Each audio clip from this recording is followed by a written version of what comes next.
مزاج بن گیا. وہ غربا بیٹھے تھے دسترخوان بچھائے سڑک کے کنارے, تو امام حسین گزرے تو انہوں نے آواز دی. امام صاحب لوگ ذائقہ نہیں لگے, حضور تھوڑی روٹی نہیں کھا لیتے ہمارے ساتھ؟ تو امام صاحب آ گئے, نیچے بیٹھ گئے غریبوں کے ساتھ. کوئی جرت کرے نا, چلو امیروں نے تو غریبوں کے ساتھ بیٹھنے کی جرت نہیں کرنی, کوئی پیر ہی بیٹھ جائے غریبوں کے ساتھ, وہی مہربانی کر دے کہ میں پیر صاحب ہوں, قبلہ ہوں, تو میں ہی چلو لنگر کھا لوں مریدوں کے ساتھ بیٹھ کے.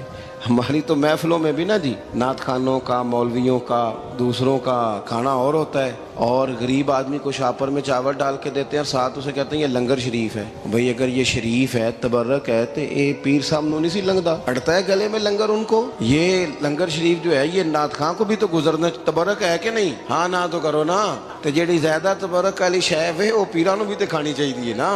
نعت خان کو اس کے لیے لہدا سے مرغ مسلم اعلیٰ کھانے. میں اکثر دوستوں سے کہتا ہوں چلو میلاد شریف پہ ہی صحیح سب کے لیے اچھا کھانا پکاؤ. چلو جس غریبوں کے بچوں کو بیچاروں کو سارا سال وہ بوٹیوں کے لیے لڑتے ہیں, تم میلاد پہ ہی اچھی روٹی پکا دو, تو بچہ جب کھائے گا نا بہت ساریاں بوٹیاں اور چاول, اور اپنے ابا سے پوچھے گا کہ ابا جی آج کی گل ہے, تو ہو سکتا ہے غریب باپ رو ہی پڑے اور اسے کہے پتر تو آج راج راج کے کھاج ساڑھے نبی پاک دا میلاد شریف. تو امام حسین رضی اللہ تعالیٰ عنہ نا آ کے غریبوں کے بیچ بیٹھ گئے زمین پہ. انہوں نے کہا کھائیے, تو وہ جس طرح وہ کھا رہے تھے نا سادے برتنوں میں امام حسین کھانا کھانے لگ گئے.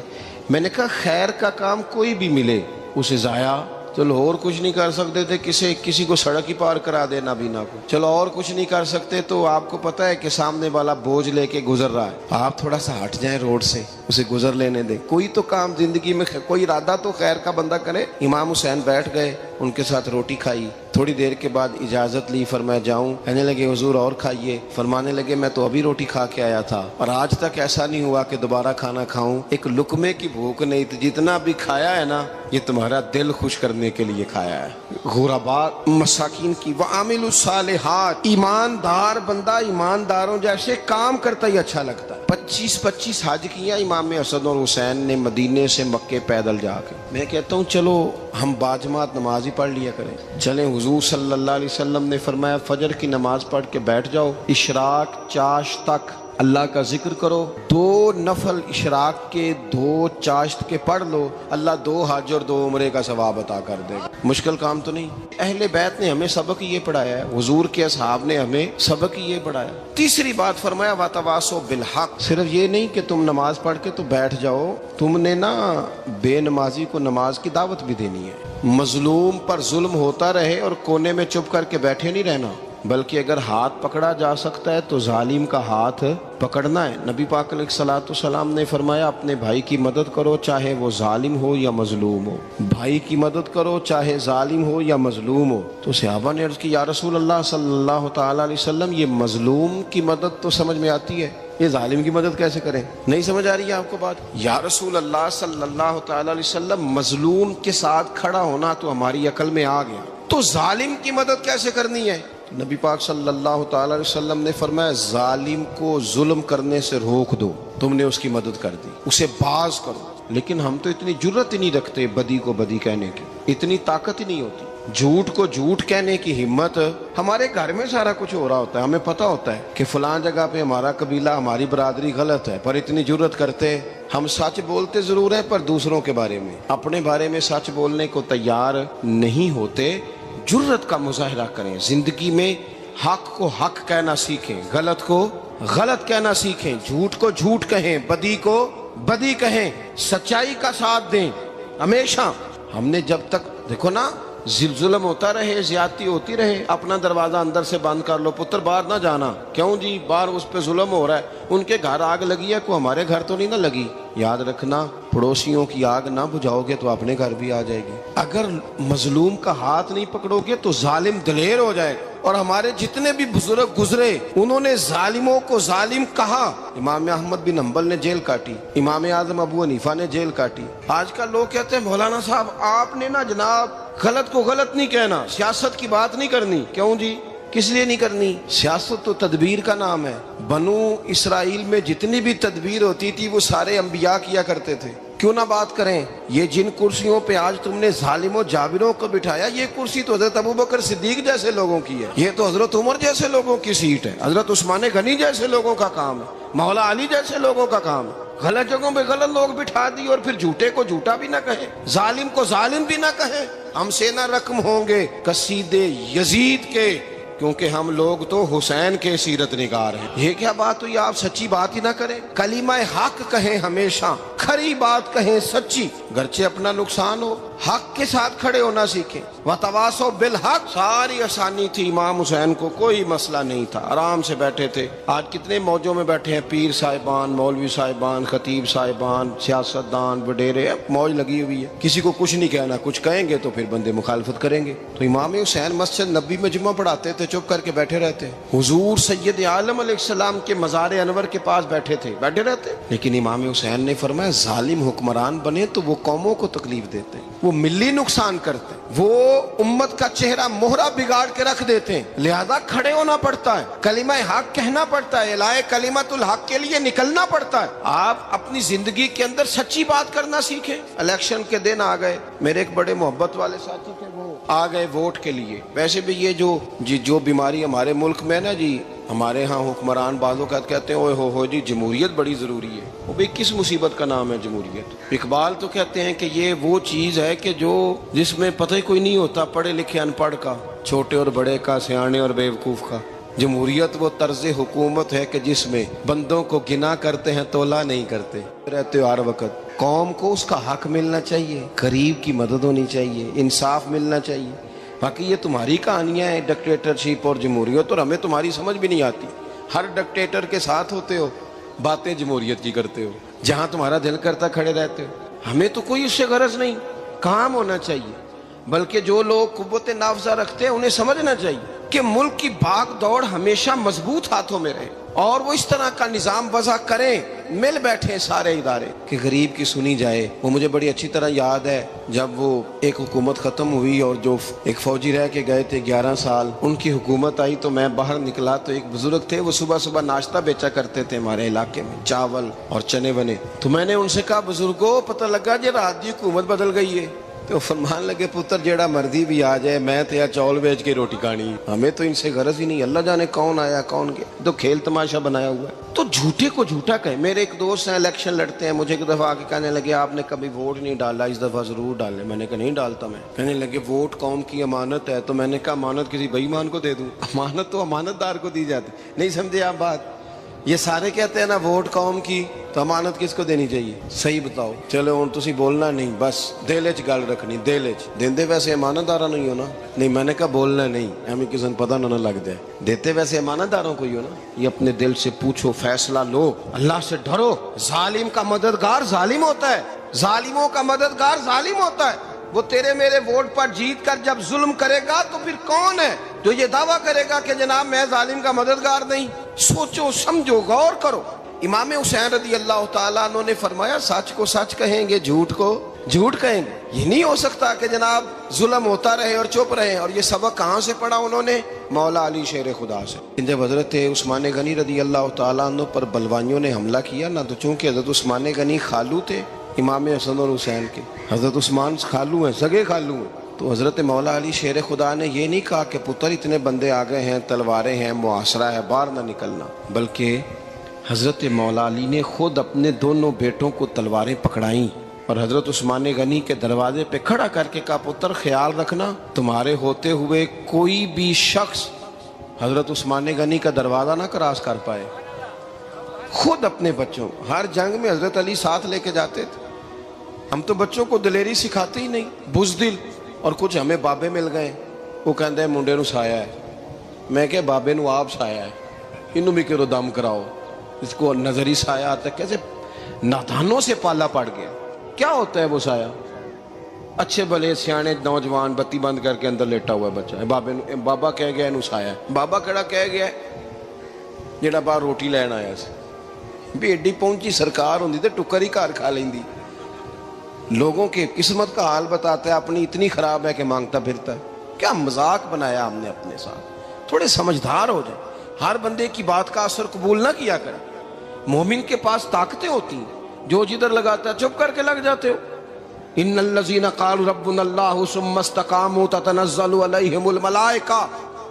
اللہ کہتا ہے تو ڈٹنا سیکھ, رب کا نام لے کے ڈٹ جا, رب تیری مدد کے لیے فرشتے بھی نازل کر دے گا. فرمایا یہ نبی مومنوں کے جانوں سے بھی زیادہ قریب ہے. ہم بڑا عام لفظ بولتے ہیں کہ فلاں چیز میرے دل کے بڑی قریب ہے, میری سوچ کے بڑی. جو لوگ دل کے قریب ہوتے ہیں ان کے پاس اٹھنے بیٹھنے کو دل کرتا ہے. تو اللہ کریم نے قرآن پاک میں فرمایا کہ یہ پیغمبر صلی اللہ علیہ وسلم تمہاری جانوں سے بھی تمہارے قریب ہے. اور حضور نے وضاحت کر دی, نبی پاک نے وضاحت کر دی. حضور نے فرمایا لا یؤمن احدکم حتی اکون احب الیہ من والدہ وولدہ والناس اجمعین او کما قال نبی صلی اللہ علیہ وسلم. فرمایا تم میں سے کوئی اتنی دیر تک مومن ہو ہی نہیں سکتا جب تک ہر چیز سے بڑھ کر مجھ سے پیار نہ کرے. ایک مثال دے لوں, بات آسان ہو جائے گی. جس گھر کے اندر پیسہ بے شمار ہو, دولت بے شمار ہو, مکان ایک نہیں چار ہو, اور دنیا کی ساری آسانیاں گھر میں موجود ہو, سارے دوست میری بات پہ توجہ کرنا, ہر شے ہو, بینک بیلنس بھی ٹھیک ٹھاک ہو, بچوں کا فیوچر سیف ہو, لیکن گھر کے اندر میاں بیوی کی صلح نہ ہو. بچے کہتے ہیں گھر میں ہر چیز ہے پر امی اور ابا کا جھگڑا ہر وقت جاری رہتا ہے. وہ گھر صحیح چلتا ہے؟ آپ نے بولنا اس لیے نہیں کہ یہ باتیں لوگ, یہ گھر کے اندر کی باتیں ہیں نا. حالانکہ پاکستان کا تجزیہ یہ ہے کہ 95% میاں بیوی کے حالات ٹھیک نہیں. پاکستان یہ سرکاری اعداد و شمار ہے. 95% گھروں میں اختلاف رائے. یہ بات ذہن میں بٹھا لیں کہ میاں بیوی کا اگر اتفاق نہیں نہ ہوتا تو وہ کہیں کہ گھر میں کوئی بھی خوشی رہے گی تو یہ ممکن ہی نہیں, یہ سوال ہی نہیں پیدا ہو. 6 بچے ہوتے ہیں اور شادی کو 24 سال گزر جاتے ہیں پھر بھی طلاق ہو جاتی ہے. اس لیے کہ میاں بیوی کے لیے سب سے ضروری چیز آپس کی محبت ہے. اور یار کیا خوبصورت انداز ہے میرے رسول پاک علیہ السلام کا. جتنی شاندار طبیعت حضور نے مولا علی شیر خدا کی تھی اتنی کوئی کر سکتا ہے؟ اور جتنی اعلیٰ ترین تربیت اور حسن سیدہ فاطمہ کو اللہ نے دیا کسی اور کو مل سکتا ہے؟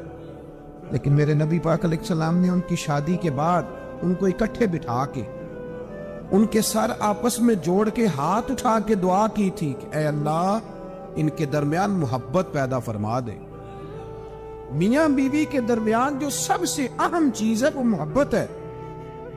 بچے کہتے ہیں ہم کدھر جائیں, ابا کی سنیں کہ اماں کی سنیں؟ اور اکثر گھروں میں بچوں کی تربیت رک جاتی ہے اس لیے کہ میاں بیوی کا سلوک نہیں ہوتا, تباہی اتر جاتی. گھر کے اندر ہر شے ہے پر ان کا پیار نہیں. پتہ یہ چلا کہ گھر میں محبت نہ ہو تو گھر نہیں چلتا. اگر محبت کے بغیر ایک گھر نہیں چل سکتا تو محبت مصطفیٰ کے بغیر دین کیسے چلے گا؟